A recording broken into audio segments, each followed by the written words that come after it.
Hello and welcome back to Talking Europe. I'm Armand Georgian at the European Parliament in Strasbourg. This week has been an important one in climate politics.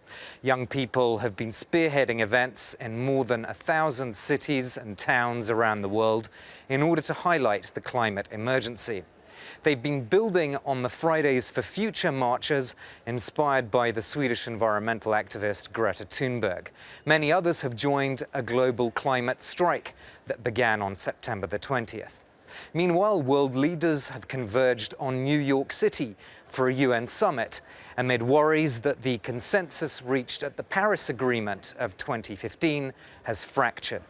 Well, to discuss these developments and Europe's role in them, I'm joined by Maria Spyraki, a Greek MEP from the centre-right European People's Party. Welcome to you. Thank you for the invitation. And I'm also joined by Michael Bloss, a German Green MEP. Thank you for being here as well. Thank you. So let's start with the UN Climate Summit. I want to put it to both of you that Europe is essentially going to the summit empty-handed because it couldn't agree its own net zero emissions date. It couldn't actually come up with a date for net zero emissions back in June at that crucial summit. What do you say to that, Maria? I think that I cannot agree with you. Because in terms of legislation, Europe is heading this effort. Europe is a pioneer in terms of legislation. Europe is a pioneer in terms of implementation within member states. And it is important to understand that now we have reached our goal and we are putting more ambitious goal through Ursula von der Leyen's leadership. It is important to know that the president-elected of the Commission has already said to us during the last plenary that she is ready to put ambitious target concerning the decarbonization for 2050. It is a full decarbonized continent, the first in the world. And it is important to know that we have mid-term targets concerning our member states on 2030. It is important to know that we have already decided for reducing greenhouse emissions until 40% or 45%, according to our resolutions. So we have targets, we have legislation, we have implementation, and allow me to say that we need a global new alliance. That is that we need, and not something more ambitious. Europe does not have agreed targets though, at this point. Correct me if that's No, that's very correct. And it's true, we need more action. There is a lot of speeches, there's a lot of ideas, but what is lacking is the actual numbers, it's the actual paper where it says, okay, this is where we are. We went empty-handed to the UN Climate Summit. The UN Secretary General asked everyone to step up its climate goals, and the EU couldn't deliver. And that's really sad, and it's sad because the situation we are in, you just mentioned the climate movement, they are there because they are listening to science. And last year the report came out, it said we can reach the 1.5 degree goal, but we have to do unprecedented actions. And we don't start with it. And we have to start right now, that's clear. Every week, every month that we don't do anything, we lose it later on. And this is it's not only about like these ideas, but it's about putting it in place right now, and that's what is lacking. Maria Spyraki, so on this 1.5 degree temperature pathway, I suppose you would support that goal as expressed, because you've actually, until quite recently, you lobbied to allow an exemption for lignite, which is one of the most polluting kinds of coal, to be exempt from the European trading scheme until 2013. So you've actually, in a way, promoted fossil fuels until quite recently, haven't you? No, it is something that it is, first of all, a need that we have to fulfill.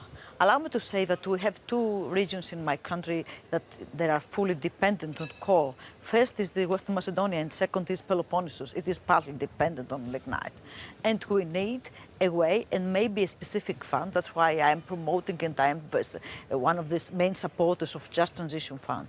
Because we need this fund and we need additional funding in order to transform our economy and in order to upskill and reskill our workers. It is a social need, it is a real need. And of course, course, at the same time, we have to enhance the penetration of renewables in our energy mix. That's why our new government, the Conservative government, led by Kyriakos Mitsotakis, has already announced a new binding target for 2030 to reach 35% of our own energy mix with renewables. But so you're saying, I mean, have you changed your mind then? Because until 2016 you were supporting this lignite exemption, and now you're saying maybe we should... You are not very well informed. I was one of the supporters to include the Greek PPC in our modernization fund. It is a fund that the EU has already established. It is a fund which is supporting the member states which are under 16% of the main average of GDP in EU, and they are trying to transform their economy. It is something totally different that we are insisting on. Sorry, yeah, maybe. Well, there is a lot of governments, and the Greek government, the new government, they now have also a new scheme where they want to exchange the heating system, and also are like focusing on gas. And I think even like lignite gas, all of this fossil industry, this time is over. This is like technologies of the past, and I don't understand, especially for Greece, where like we really from the European level, I think it's really important to help them with just transition funds, with investments, but the investment should be into the renewable energy transition, into the renewable on revolution. that point, so do you think this investment should be only in renewables, or do you support, for example, the plans for hydrocarbon exploration in the Greek Sea, which comes from the Hellenic Energy resources management company? So that's actually a fact that's out in the open that they're planning to... Allow me to repeat, because it is important, and there are some kind of misunderstandings, I think, in your perception. But allow me to say that, first of all, we are over and above our own energy targets. I mean, the targets that the EU has already put on the table. Secondly, we are trying to enhance the penetration of renewables to 35% until 2030. Third, it is important to have a smooth transition from lignite to renewables, a smooth transition for our regions, especially for Western Macedonia. That's why we are asking for establishing Just Transition Fund, because we need additional funding in order to replace, to close, this is I think the proper verb, to close the lignite plants. This is it. Is the Just Transition Fund the key? Is it a sort of... is it the main solution to reach the targets that Ursula von der Leyen has put out? The Just Transition Fund is really important. It's important for the social aspects of the energy transition, but it's not the key. What is key is that CO2 has to have a price, and it is like the costs of CO2 for the society are immense. In Germany, per ton, it's 180 euros per ton in this day. So this price is currently paid by the society, and it has to be paid by the polluters. So we need to transition away from it as fast as possible, and closing the lignite mining sites, the lignite power stations, and then the Just Transition Fund kicks in and helps them to develop different kinds of industries. Because science is clear. We have, like last year, we had 10 years time. It's getting less and less. We have to act now, and things have to change. But I believe it will be a good future. Let me just get both of your thoughts on the climate movement, the global movement, which is, of course, composed of pretty young people, a lot of it. I mentioned all these events in cities around the world. And let's just take a closer look at the icon of this movement, the 16-year-old Swedish environmental activist Greta Thunberg. Activist, phenomenon, face of a global movement. Greta Thunberg is all that at the tender age of 16. In 2018, she began a weekly school walkout, taking Fridays instead to picket the Swedish parliament, demanding her home country bring its emissions in line with the Paris Climate Accords.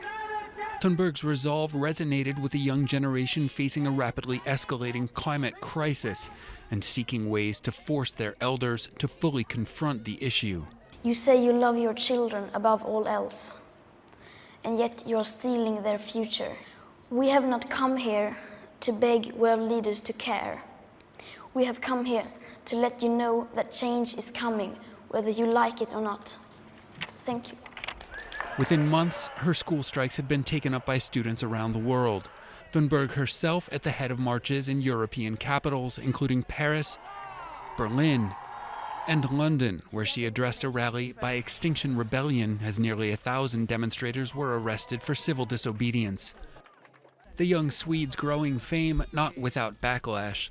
Right-wing climate skeptics have attempted to undermine her message with theories that she's directed and controlled by adult activists. Here in France, several deputies called for a boycott of Thunberg's address to the National Assembly, one they call a show by an apocalyptic guru. France's Independent Climate Council says that despite ambitious emissions targets, the country is far behind on its climate goals and is unlikely to achieve them with current policies. So that was a closer look at Greta Thunberg. I'd like to ask both of you, is there a big disconnect between the street and these youth protests and the workings of an institution like the European Parliament? Maria first. No, we are under a great effect. And I can explain to the people that it is important to hear the voices of the people, to hear the voices of the youth, and at the same time to go ahead with the proper legislation, but not only the legislation. We need implementation. And first of all, the first thing that we need is a significant amount of investments. We need investments coming from our multi-annual financial framework for the period 21-26. We need also investments coming from all available financial instruments that we have within the EU. We need investments coming from the national budget and also from the private sector. Investments to accelerate technology in order to transform our economy into a greener one. Investments to upskill and reskill our people. Same question to you, Mikhail.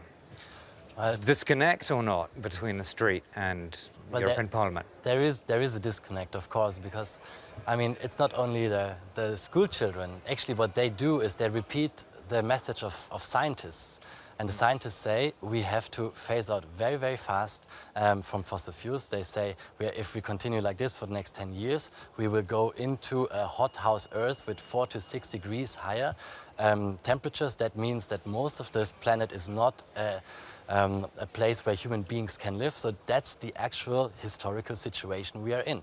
And the problem is that what we would need in order to get there is also a higher ambition, much higher than 55% reduction till 2030, but 65%. And this is something where we don't yet connect. And I have sometimes the feeling that businesses, civil society, unions, they are sometimes much faster than politics. And I think politics has to scale up their ambitions because like the current targets, they are like from 2014. It's way years ago, and we have to really be fast in updating our policies. Just on that question of the 65% target, you know, these young people are saying 65 has to be the target, not 55% reduction. Europe is not an island, it's a continent in the world. And we have to take into account that we need a worldwide alliance. An alliance coming from countries, from regions, from states in the US, that they are ready to implement the legislation and go ahead.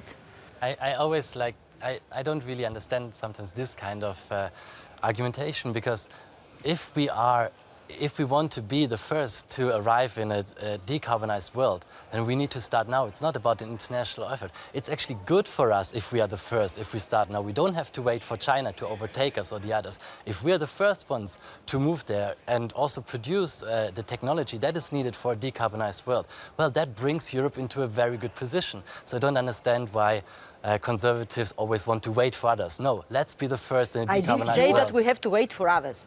It is an assessment that my colleagues has already created, but it's not the right one. I don't say that we have to wait for the others. I said that we need an alliance coming from states, regions, and governments, that they are willing to go ahead. And this is important to have enough funding for them, the proper funding, in order to accelerate our technology, to transform our economy into a greener one. I don't say let's wait for China. I said let's go ahead, and we will have the coalition, the alliance of the willing, enabling stakeholders to do something. Well, I mean, that sounds good, but I mean, Ursula von der Leyen has said we can move above the 50% target if others go in that direction as well. So she is effectively waiting for China and other big powers. I don't share your opinion. I think that Ursula von der Leyen is sharing a vision concerning a decarbonized continent by 2050. And it is important to know that she puts a very ambitious target for reducing the emissions by 2030, at least 50%. It is important to say that it is above the target that this plenary, this House, has already put. It is 45%. So it is important to accelerate technology. It is important to create a greener economy. It is important to know where the electricity that we use is coming from. Because if it comes from fossil fuels, it is not something effective. We have to decarbonize our electricity producers. We have to decarbonize our transport sector. We have to decarbonize or to get involved into the ETS system, is the emission trade system, our maritime sector and our aviation sector. And Ursula von der Leyen has already made some announcements on this. Are you seeing any pushback, though, against these renewable energy moves from industrial lobbies? Oh, though, I see some pushbacks. I see that there is, for instance, now the labeling of gas and hydrogen produced from gas that is green. It's not green. There is carbon capture and usage, so that we use the CO2 from, for instance, concrete production and make kerosene and then say it's green. It's not green. We have additional CO2 emissions and we need to move away from it. Like, industry pushes for this, and the thing is we have to jump over this kind of technology and start, for instance, this developing and researching on power to X, so creating fuels from renewable energies. That is the next kind of technological frontier where we have to get in and really move away from this fossil industry. And this is the past, and we have to I think you go to have the future. You have a common goal, but different ways of getting there. So let's end on that note. Many thanks to my guests, Maria Spiraki and Michael Blas. Talking Europe will be back at the same time next week. Thank you for watching. Stay there.